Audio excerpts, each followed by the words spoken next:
نعرہ تکبیر، نعرہ رسالت، نعرہ تحقیق، نعرہ حیدری، فیضان کرم حضور غزالی زمان، جانشین حضور غزالی زمان۔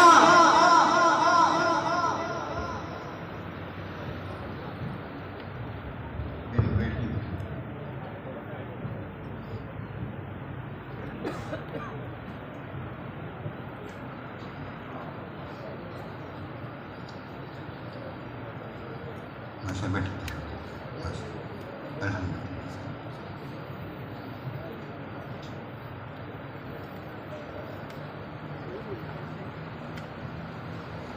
میرے ساتھیوں،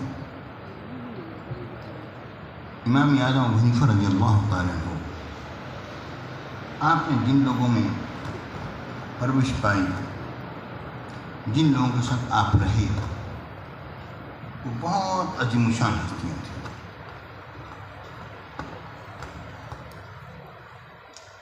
اب غور فرمائیے،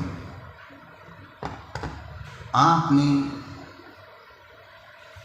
امام زید بن علی بن حسین بن علی بن ابی طالب، امام زید بن علی، علی سے مراد کون ہے؟ امام زین العابدین، زید بن علی بن حسین بن علی بن ابی طالب،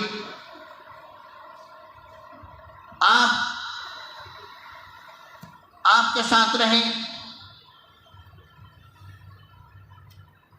اور آپ نے اہل بیت اطہار کے ساتھ محبت کا حق ادا کیا۔ 2 سال آپ امام زید بن علی کے شاگرد رہے، 2 سال تک، اندازہ کیجیے۔ اور جب ہشام بن عبد الملک کے خلاف 121 ہجری میں آپ نے علم جہاد بلند کیا، امام زید بن علی نے، امام اعظم ابو حنیفہ رضی اللہ تعالیٰ نے آپ کی تائید کی اور آپ کے خلیفہ برحق ہونے کا اعلان کیا، اور آپ کی خدمت میں 10,000 درہم بطور اعانت پیش کیے، اور اس موقع پر آپ نے تمام خلفائے بنی امیہ کے ساتھ ہر قسم کا قطع تعلق کر لیا، اور اپنی مجالس سے درس و وعظ میں شدید ترین ان لوگوں پر تنقید کی جو کہ امام زید کے مخالفین تھے۔ ابن حبیرہ جو کہ کوفہ کا گورنر تھا، عراق میں جب فتنہ و فساد کی جو آگ جب بھڑکی تو اس نے یہ کہا کہ امام اعظم ابو حنیفہ تمام وزراء پر نگران ہوں گے، یہ نگرانی کریں گے، اور گورنمنٹ کے جتنے بھی معاملات ہوں گے، میری حکومت کے جتنے معاملات ہوں گے، وہ تمام ان کے فرامین سے جاری ہوں گے، جب تک ابو حنیفہ کی مہر نہیں لگے گی اس تک کہ وہ قابل قبول نہ ہوں گے، اور جناب علی اس عہدے پر یہ آپ قائم رہیں گے۔ اور اس نے جب یہ بات کہی تو آپ نے انکار کر دی، فرمایا نہیں، میں اس کے ساتھ کھڑا نہیں ہو سکتا، بندہ غلط ہے۔ تو لوگوں نے کہا کہ ابن حبیرہ بڑا ظالم آدمی ہے، مہربانی کیجیے۔ آپ نے پتہ ہے کیا بات سنائی؟ اندازہ کریں اسے۔ مجھے یہ بات سن کر مجھے اپنے شیخ کی ایک بات یاد آتی ہے۔ آپ نے فرمایا لو ارادنی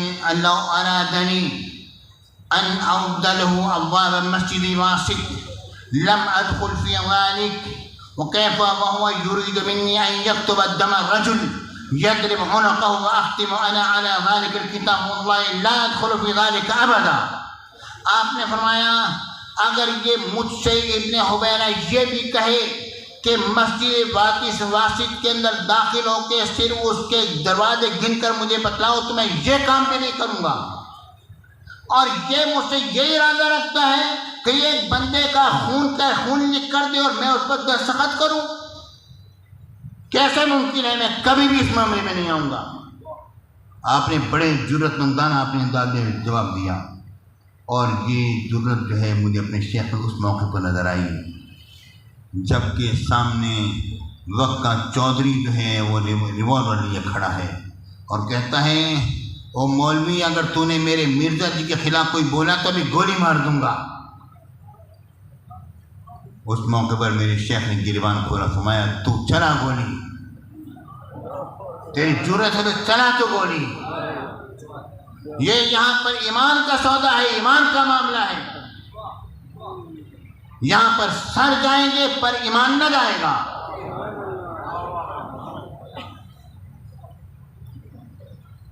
میرے ساتھیوں، اس کے بعد پھر ابن حبیرہ نے بڑی کوشش کی، آپ کو جیل خانے میں ڈال دیا، کوڑے لگائے گئے۔ آپ نے کہا نہیں میں بالکل بھی نہیں کروں گا۔ پھر اس نے داروغہ کو کہا، ان کو سمجھاؤ، ان سے کہو کہ صرف یہ اتنا کر لیں کہ تھوڑا سا ذرا میری لاج رکھ لیں، میں نے قسم کھائی ہے، یہ کہہ دیں ہاں ٹھیک ہے، اتنا کہہ دیں میں ان کو آزاد کر دوں گا، پھر نکل جائیں۔ اب میں ممکن ہی نہیں ہے، یہ مجھے ایک مسجد کے دروازے کے گرنے کے لیے کہ اور میں حامی بھر لوں، کیسے ممکن ہے؟ میرے ساتھیوں، آپ کے اور ہمارے امام اعظم ابو حنیفہ رضی اللہ تعالیٰ عنہ،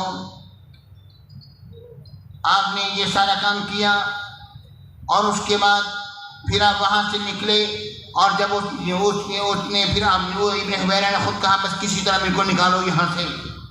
جب وہ نکالے گئے تو امام اعظم ابو حنیفہ رضی اللہ تعالیٰ وہاں سے نکلے اور مکہ مکرمہ جا کے آباد ہوئے، اور جب تک یہ بنو امیہ کی حکمرانی رہی واپس نہیں آئے۔ جب بنو عباسی آئے تو اس موقع پر پھر واپس آئے، ان کے خلفاء کے ساتھ آپ کے اچھے تعلقات رہے، لیکن جب منصور نے حضرات سادات کرام کے ساتھ زیادتیاں کرنا شروع کی تو پھر اور اس نے امام حسن مجتبیٰ کے پوتے امام محمد نفس زکیہ، جب ان کے خلاف جب اس نے باتیں کی تو آپ پھر کھڑے ہو گئے اور آپ نے کوئی پرواہ نہ کی، اور آپ نے جناب علی آل بیت اطہار کا مکمل طور پر ساتھ دیا، اور میں کچھ بھی ہو جائے میں آل بیت اطہار کو کبھی نہیں چھوڑوں گا۔ اور اس کے بعد پھر اس نے آپ کو کہا کہ میں آپ کو لالچ دی کہ میں آپ کو جناب علی قاضی قضات بناتا ہوں، یہ کرتا آپ نے ہونا ہے، میں کچھ بھی نہیں بنوں گا۔ پھر اس نے کہا نہیں یہ بننا پڑے گا، پھر آپ کوڑے لگتے رہے اور آپ برداشت کرتے رہے۔ یہ سارے کس انداز کیوں ہوا؟ اس لیے ہوا اہل بیت اطہار کی محبت میں ہوا، اور یہ کوڑے کھاتے کھاتے جب آپ زخمی ہو گئے اور آخری لمحات پر پہنچے تو پھر آپ کو زہر کا پیالہ پلایا گیا۔ یعنی بھائیوں، ہمارے اور آپ کے امام کو کم ہستی نہیں، امام محمد باقر، سبحان اللہ، یہ ائمہ ہدی ہیں، یہ ائمہ ہدی ہیں، کوئی شبہ نہیں اس میں۔ ائمہ ہدی امام محمد باقر، آپ کی بارگاہ اقدس میں بڑے بڑے لوگ آیا کرتے تھے،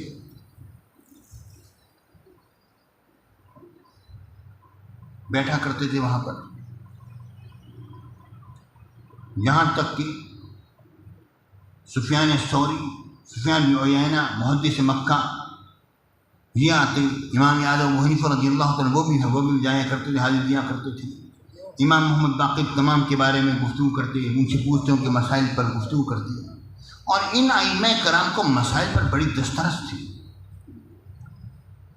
اور امام محمد باقر نے ایک مرتبہ فرمایا، اے ابو حنیفہ تو وہی ہو جنہوں نے کہ میرے نانا کے دین کو بدل دیا اور اس میں قیاس کو دخل دیا؟ آپ نے کہا